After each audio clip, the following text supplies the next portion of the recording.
Hello friends, welcome to home food zone. இன்னைக்கு இந்த வீடியோவில் ரொம்ப சிம்பிளான ஒரு ஈவினிங் ஸ்நாக்ஸ் ரெசிபி, நல்ல கிறிஸ்பியான ஒரு ஸ்நாக்ஸ்னே சொல்லலாம். கண்டிப்பாக இது கிட்ஸுக்கு ரொம்ப பிடிச்ச ஒரு ஸ்நாக்ஸாக இருக்கும்.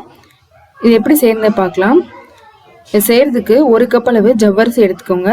நார்மலாக நம்ம எடுக்கிற ஜவ்வரிசி எடுக்கக்கூடாது, மாவு ஜவ்வரிசின்னு வாங்கிக்கோங்க.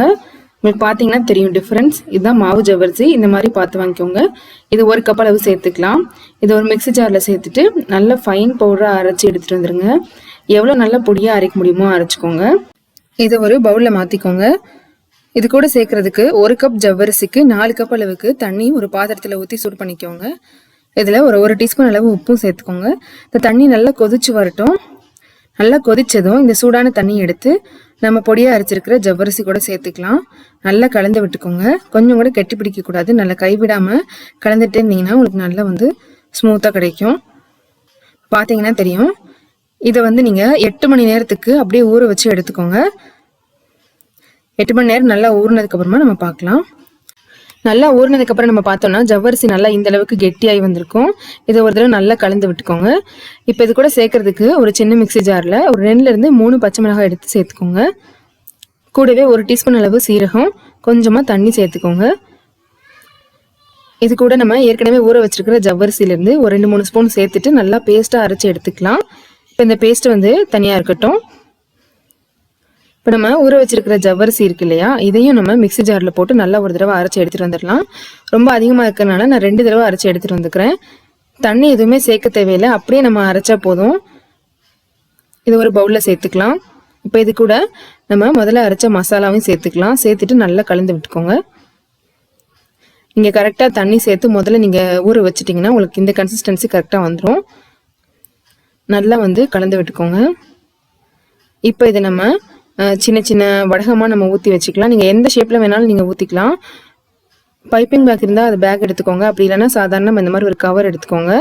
இதில் மாவு நம்ம உள்ளே சேர்த்துட்டு நல்லா இருக்க ரப்பர் பேண்ட் போட்டு கட்டிக்கோங்க. இதுக்கு அடியில் ஒரு சின்ன ஓட்டை மாதிரி போட்டு நம்ம இதை ஊற்றி எடுக்கலாம்.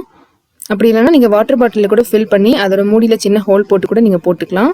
உங்களுக்கு எது ஈஸியாக இருக்கோ அந்த மாதிரி நீங்கள் பண்ணிக்கோங்க. நான் இந்த மாதிரி வீல் ஷேப்பில் போட்டு எடுக்க போகிறேன். உங்களுக்கு எந்த ஷேப்பில் பிடிக்குமோ நீங்கள் அந்த மாதிரி பண்ணிக்கலாம். ஒரு சிலர் முறுக்கு மாதிரி போடுவாங்க, அந்த மாதிரி கூட நீங்கள் போட்டுக்கலாம். ரொம்ப சிம்பிள். இந்த மாதிரி எல்லாத்தையுமே போட்டு எடுத்துக்கோங்க. இது பார்த்தீங்கன்னா வெயிலில் காய வைக்கணும்னு கூட தேவையில்லை. ஒரு நாள் ஒரு 1.5 நாள் மட்டும் நீங்கள் வீட்டுக்குள்ளேயே ஃபேனில் காய வச்சாலே போதும். உங்களுக்கு நல்லா காஞ்சு கிடைக்கும். அப்படி உங்களுக்கு வெயிலில் வைக்கணும் அப்படின்னா கூட நீங்கள் வச்சு எடுத்துக்கலாம். நல்லா காய வச்சுட்டு கடைசி கூட நீங்கள் அதை ஒரு பிளேட்டுக்கு மாற்றிட்டு நீங்கள் வெயிலில் வச்சு எடுத்துக்கலாம். இப்போ நான் இதே மாதிரி எல்லாத்தையுமே போட்டுட்டு உங்களுக்கு காட்டுறேன். இப்போ எல்லாத்தையும் போட்டு எடுத்தாச்சு. இது 2 நாள் நல்லா காய வச்சுட்டு எடுத்துக்கலாம். இது ஃபேன்லேயே காய வச்சது தான். எவ்வளோ நல்லா காஞ்சி வந்திருக்கு பாருங்கள். இப்போ இதை நம்ம எண்ணெயில் போட்டு பொரிச்சு எடுக்கலாம். எண்ணெய் நல்லா சுடு பண்ணிவிட்டு சிம்மில் வச்சுட்டு பொரிச்சு எடுத்துக்கோங்க.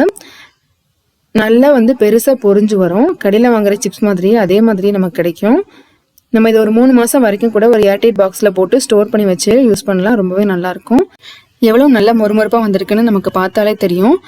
ரொம்ப சிம்பிளாக நம்ம இதை பண்ணலாம். வழக்கமாக நம்ம செய்கிற வடகம் அப்பளம்லாம் விட இது ரொம்பவே ஈஸியாக இருக்கும். கண்டிப்பாக இதே மாதிரியே நீங்களும் செஞ்சு பாருங்கள். இந்த ரெசிபி உங்களுக்கு பிடிச்சிருந்ததுன்னா லைக் பண்ணுங்கள், ஷேர் பண்ணுங்கள், கமெண்ட் பண்ணுங்கள். கண்டிப்பாக ஹோம் ஃபுட் ஜோனுக்கு சப்ஸ்கிரைப் பண்ண மறக்காதீங்க. இதே போல் நல்ல ரெசிபியோட நாளைக்கு உங்களை மீட் பண்ணுறேன். அது வரைக்கும் பாய்.